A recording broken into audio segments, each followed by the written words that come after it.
Hello friends, welcome back to Garbh Guru. मैं doctor Priyanka Yadav और आज हम बात करने वाले हैं प्रेगनेंसी के दौरान होने वाले वाइट डिस्चार्ज के बारे में।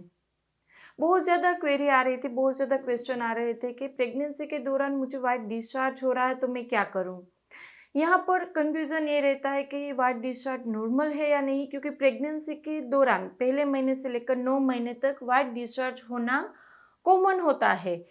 लेकिन यहाँ पर इस उलझन में, यानी कि वो कॉमन है कि उलझन में इन्फेक्शन का जो वाइट डिस्चार्ज होता है, जो वजाइनल इन्फेक्शन होता है, उसको हम अनदेखा कर देते हैं और इन्फेक्शन के चलते वहाँ पर अर्ली यानी कि पहले 3 महीने में आपको इन्फेक्शन होता है तो बच्चे मिस होने के चांसेस बहुत ज़्यादा बढ़ जाते हैं। यदि लेट प्रेगनेंसी में वाइट डिस्चार्ज यानी कि इन्फेक्शियस वाइट डिस्चार्ज होता है तो अर्ली लेबर यानी कि अर्ली डिलीवरी के चांसेस बढ़ जाते हैं। तो यहाँ पर आइडेंटिफाई करना ज़रूरी है कि कौन सा डिस्चार्ज आपको नॉर्मल है, दवा की बिल्कुल ज़रूरत नहीं है, कौन सा डिस्चार्ज ऐसा है, कौन से ऐसे सिम्टम्स यदि आपको दिखाई दे तो तुरंत ही आपको उसकी ट्रीटमेंट करनी चाहिए ताकि अंदर रहे बच्चे को कोई नुकसान ना हो।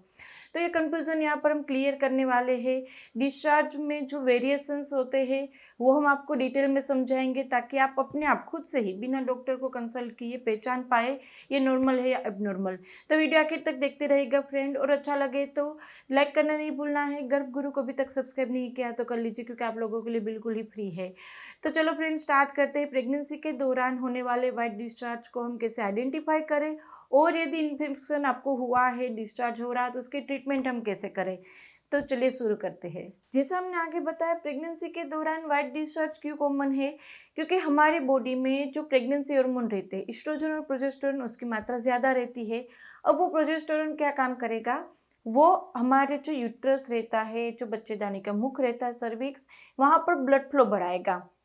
पहले के ज़माने में जब सोनोग्राफी नहीं थी, जब सिर्फ और सिर्फ दायन लोग वहाँ पर उंगली डाल के या फिर फील करके ही बता देते थे कि प्रेगनेंसी रुक गई है, या आज भी हम डॉक्टर सिर्फ उसको देख लेंगे सर्विक्स को या उसको फील करेंगे तो तुरंत ही बता पाएंगे आपको कि प्रेगनेंसी रुक गई है। क्योंकि प्रेगनेंसी के दौरान जो सर्विक्स रहता है वो सॉफ्ट हो चुका होता है, वहाँ पर ब्लड सप्लाई बढ़ जाती है, उसका कलर चेंज हो जाता है। पिंक की जगह पर वो blue colour, light blue colour का सर्विक्स दिखेगा। तो ये जो ब्लड फ्लो इंक्रीज होता है उसके दो मेन रीज़न होते हैं। एक तो बच्चे को वहाँ पर ग्रोथ के लिए, उसका विकास होता रहे, इसके लिए वहाँ पर ब्लड सर्कुलेशन बढ़ेगा। दूसरा, वहाँ पर जो प्रेगनेंसी के दौरान पेट की साइज़ बढ़ेगी, यूट्रस की साइज़ बढ़ेगी, तो उसके लिए भी वहाँ पर ब्लड सर्कुलेशन ज़्यादा होना चाहिए, ब्लड फ्लो ज़्यादा होना चाहिए।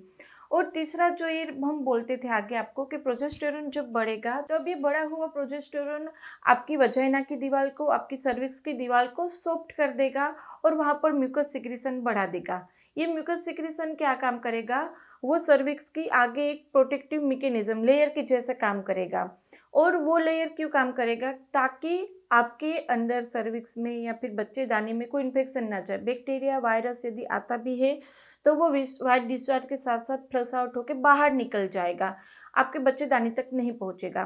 तो ये प्रोटेक्टिव मैकेनिज्म थ्रू आउट 9 महीने तक आपके अंदर वहाँ पर रहेगा ताकि आपका बच्चा हेल्थी रहे, सेफ रहे। दूसरा, जैसे जैसे आपके बच्चे की साइज़ बढ़ेगी वैसे वैसे आपके यूट्रस का ग्रोथ होगा, और उसके चलते जो यूट्रस होता है वो थोड़ा सा नीचे की साइड आएगा, और उसके चलते नीचे के भाग में प्रेशर बनेगा। उसकी जो जगह, कैनाल की जगह होती है, वो धीरे धीरे शॉर्ट होगी। पहले इतनी वहाँ पर जगह होगी कैनाल की, फिर इस तरह से वो शॉर्ट होती जाएगी जब लेबर का टाइम आएगा तब तक। तो उसके चलते भी वहाँ पर इन्फेक्शन रेट बढ़ जाता है।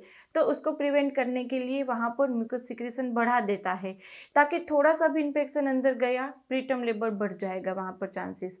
तो उसको कम करने के लिए वाइट डिस्चार्ज बना रहेगा। अब बात करते हैं आप कैसे डिफ्रेंशिएट करेंगे ये नॉर्मल डिस्चार्ज है या इन्फेक्टिव डिस्चार्ज है। तो सबसे पहले नॉर्मल डिस्चार्ज की बात कर लेते हैं। यदि नॉर्मल डिस्चार्ज होगा थ्रू आउट प्रेगनेंसी में, जो रहने वाला है वो आपको पतले पानी जैसा होगा, और यदि आप उसको 2 उंगली में फील करेंगे तो वो स्लिपरी जैसा होगा।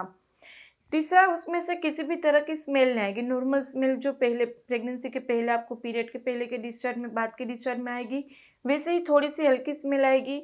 बिल्कुल भी वहाँ पर खराब स्मेल नहीं होगी, बदबू नहीं होगी उसमें। और वो किसी भी तरह का इरिटेशन वहाँ पर नहीं पैदा करेगा, ना आपको खुजली आएगी, ना आपको जलन होगी। ये नॉर्मल डिस्चार्ज की इतने सिम्टम्स है। और यदि इन्फेक्टिव डिस्चार्ज है आपको, तो वहाँ पर 4 साइन मेन होते हैं। पहले तो उसका कलर चेंज होगा। येलोइश कलर का, ग्रीनिश कलर का डिस्चार्ज हो जाएगा। और यदि वाइट डिस्चार्ज है तो वो दही के पौधे के जैसा होगा। और जैसे हमने आगे बताया था, यदि आप 2 उंगली में लेंगे तो वो स्लिपरी फील नहीं होगा, वो छूट जाएगा। दही कैसे हमारे हाथ में आने के बाद जैसे फील करेंगे, सेम वैसे ही आप वहाँ पर फील करेंगे। तीसरा, वहाँ पर सिम्टम्स आपको होंगे, जैसे नीचे के भाग में खुजली आएगी, जलन होगी, या फिर वहाँ पर छोटे छोटे फोली जैसा बन जाएगा, लाल हो जाएगा वो पार्ट। तो इस तरह से ये जो सिम्टम्स, इसमें से कोई एक भी दिखे आपको तो वहाँ पर ट्रीटमेंट की ज़रूरत है। यदि कोई सिम्टम ना हो, सिर्फ और सिर्फ वाइट डिस्चार्ज हो, तो आपको कोई भी ट्रीटमेंट की ज़रूरत नहीं है। और दूसरा, ये इन्फेक्शन ना आए उसके लिए आपको 3 मेन काम करने चाहिए प्रेगनेंसी के दौरान। यदि आप 3 मेन काम करते रहेंगे, आपको कभी भी इन्फेक्शन नहीं लगेगा। इन्फेक्शन से बचना बहुत ही ज़्यादा ज़रूरी है, क्योंकि वो हमारे बच्चे को अंदर नुकसान कर सकता है। तो सबसे पहला काम, अपनी पैंटी दिन में 2 बार चेंज करें, सुबह नहाते समय, रात में नहाते समय पैंटी चेंज करें।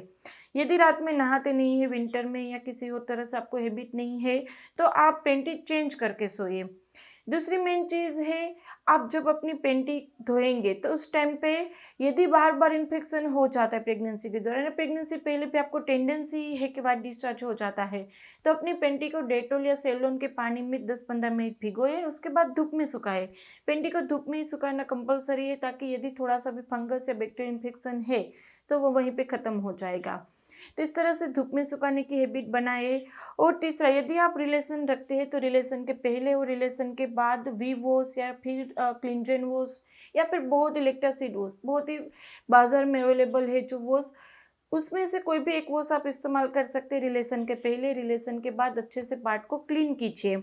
और हस्बैंड को भी हैबिट बनानी है कि रिलेशन के पहले आप वहाँ पर वी वॉश से पार्ट क्लीन करेंगे। तो पर्सनल हाइजीन यदि आप मेंटेन करेंगे तो आपको वहाँ पर कभी भी दिक्कत नहीं आएगी।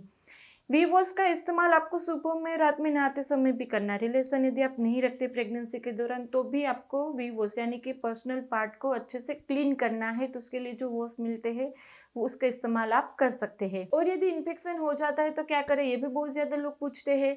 तो यदि देखो, इन्फेक्शन अर्ली स्टेज में, यानी कि आज ही आपको खुजली, इरिटेशन या फिर थोड़े से भी जलन वगैरह स्टार्ट होता है, तो आप वी वॉश इस्तेमाल करेंगे 2-3 बार, तो आपको इनिशियल स्टेज में वहाँ पर राहत मिल जाएगी।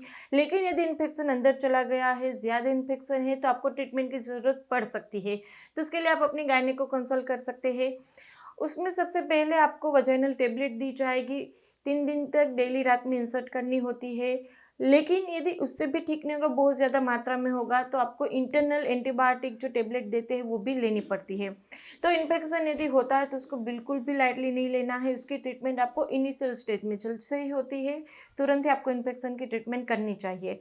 और दूसरी गलती ये नहीं करनी है कि यदि आपको इन्फेक्शन हुआ है, वाट पानी ज़्यादा है, आप जॉब वगैरह जाते हो, तो उसके लिए आप पेंटी लाइनर का इस्तेमाल करेंगे, टेम्पून्स का इस्तेमाल कभी नहीं करेंगे। उससे बच्चे को नुकसान होने के चांसेस हो सकते हैं। नुकसान यानी कि बच्चा मिस होने के या फिर आखिरी दिनों में वहाँ पर अर्ली लेबर स्टार्ट होने के चांसेस हो सकते हैं। तो टेम्पून्स का इस्तेमाल प्रेगनेंसी के दौरान नहीं करना है। और कुछ लोग ये भी पूछते हैं कि वहाँ पर कोई ऐसी फूड है, कोई ऐसी खाने की चीज़ है जिससे हम उसको ठीक कर सकें, या फिर उससे हम वो कभी भी ना हो, इस तरह से हम अपनी डाइट में थोड़ा सा चेंज कर सके। तो देखो, इन्फेक्शन एक बार होता है तो कोई भी ऐसे फूड नहीं है जो वो उसको ठीक कर पाए, या उसको ठीक करने के लिए किसी ने यदि आपको बोला है कि ये खा लो तो ठीक हो जाएगा, ये वो खा लो तो ठीक हो जाएगा, तो ऐसी गैर मान्यता में आप ना रहे, उससे इन्फेक्शन और बढ़ जाएगा, बच्चे को नुकसान होगा। तो कोई स्पेसिफिक फूड नहीं है जो ये वाइट डिस्चार्ज को ठीक कर सके। यदि आपको इसमें से भी कुछ कन्फ्यूजन है तो आप हमें कमेंट बॉक्स में पूछ सकते हैं। वीडियो अच्छा लगे तो इसको लाइक करना, शेयर करना नहीं भूलना है। और अभी तक गर्भगुरु को सब्सक्राइब नहीं किया तो कर लीजिए, आपके लिए यहाँ पर ऐसे वीडियोस लाते रहेंगे। तो चलो फ्रेंड, फिर जल्दी मिलेंगे नए वीडियोस के साथ। तब तक के लिए stay healthy, stay happy, bye.